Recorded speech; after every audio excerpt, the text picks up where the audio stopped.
বলে আমাদেরকে রেকর্ডে ডাকছে, কিন্তু রেকর্ডে আমরা যাবো ঠিক আছে, যখন আমরা বলি ভাই আমরা 18 তারিখে আসতে পারবো না, আমরা 19 তারিখে আসবো, তখন বলে আপনারা আসার দরকার নেই।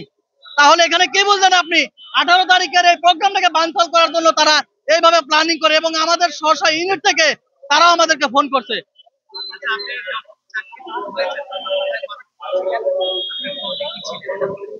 আমি একজন সৈনিক, আমি সৈনিক মোহাম্মদ আসাদুজ্জামান। আমি সিলেট সেনানিবাসে কর্মরত ছিলাম। 2020 সালে নভেম্বর মাসে আমাকে চাকরিচ্যুত করা হয়েছে।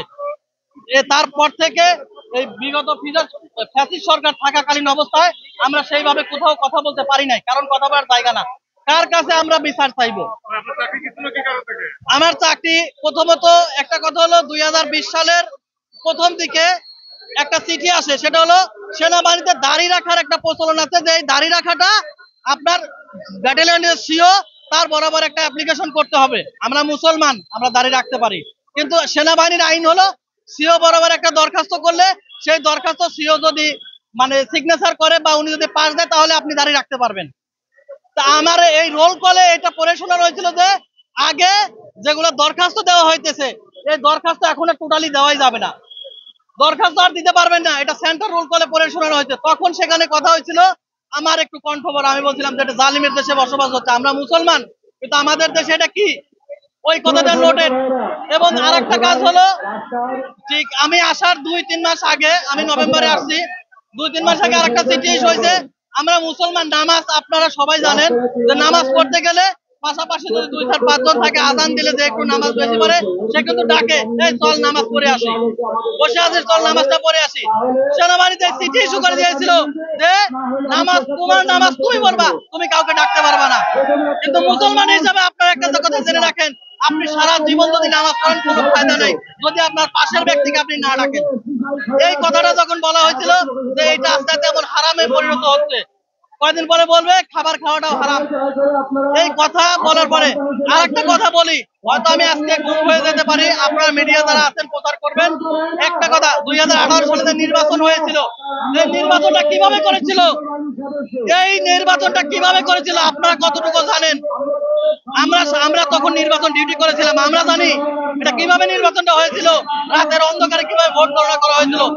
বাংলাদেশের এমন কোন প্রশাসন, এমন কোন জায়গা নাই যেখানে টাকার বিনিময়ে বিক্রি হয় নাই, এমন কোন জায়গা নেই। কোটি কোটি বস্তা বস্তা টাকা দিয়ে নির্বাচনে যাওয়ার 3 থেকে 4 দিন আগে সমস্ত ডিভিশন কমান্ডার, সমস্ত বড় বড় অফিসার, তাদেরকে টাকা দিয়ে কিনে নেওয়া হয়েছে। এবং যে সৈনিক, পুলিশ, যে প্রশাসনগুলো নির্বাচনের কাজ করে, তাদেরকে টাকা দিয়ে কিনে নেওয়া হয়েছে। প্রত্যেকের অ্যাকাউন্টে, আমি আজকে বলে দিলাম, প্রত্যেকের অ্যাকাউন্টে যারা নির্বাচন ডিউটিতে গেছে তাদের অ্যাকাউন্ট চেক করেন, বেতনের বাহিরে তাদের অ্যাকাউন্টে টাকা ঢুকছে কিনা, এটা আপনারা চেক করে দেখতে পারেন। 18 সালের নির্বাচন, এই কথা বলাটাও আমাদের জন্য অন্যায় হয়ে গেছে। কেন?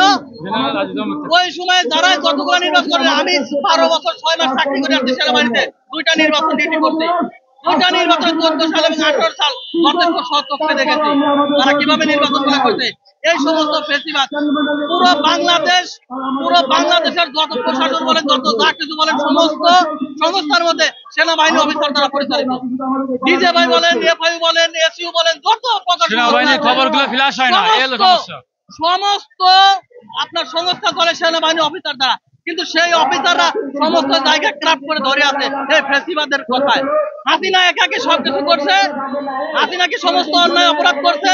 করে নাই, উনি আদেশ দাতা হিসেবে কাজ করছে, কিন্তু অন গ্রাউন্ডে যারা কাজ করছে তারা হলো তার দোসর, তারা হলো এই সমস্ত অফিসার।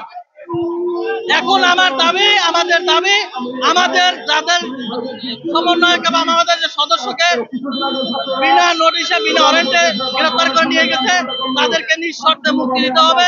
এবং আমাদের যে 3 দফা দাবি, সেই দাবি নিয়ে যে এত তাল বাহানা, এত 9 মাস ধরে যে নাটকগুলো করছে, এই নাটকের একটা শুরু